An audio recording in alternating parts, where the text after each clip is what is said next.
Bon, la dernière fois, je t'expliquais les rois capétiens, que ça avait foutu la merde parce que il n'y avait pas d'héritier au trône, qu'on a pris un gars, que le roi d'Angleterre a voulu s'en mêler. Bref, ça a mené à la guerre de Cent Ans. Et du coup, il faut que je t'explique la dynastie qui était là pendant la guerre de Cent Ans. Allez, aujourd'hui, direction les Valois.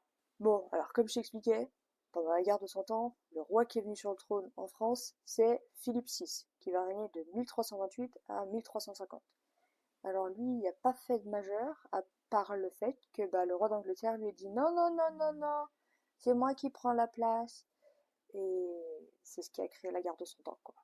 Deuxième roi valois, ça va être Jean II le Bon. Alors Jean II le Bon, lui, il va régner de 1350 à 1364.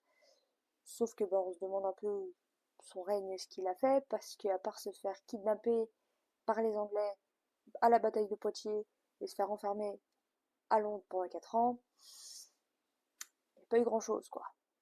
Et pendant ce temps-là, Paris est à feu, hein, et en feu. Mais vraiment en feu.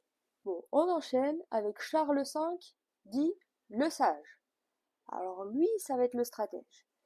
Lui, il va réfléchir à quelques petits trucs, il va laisser la guerre à du déclin, histoire de lui dire, écoute, tu me récupères un petit peu nos territoires, mais la guerre, c'est pas trop son domaine, il laisse ça à celui qui sait le faire.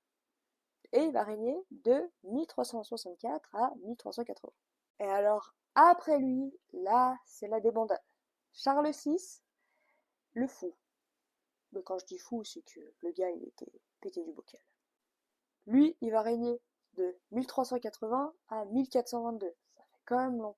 Et il est roi à 11 ans. Et à l'âge adulte, ça va complètement tout péter dans son cerveau.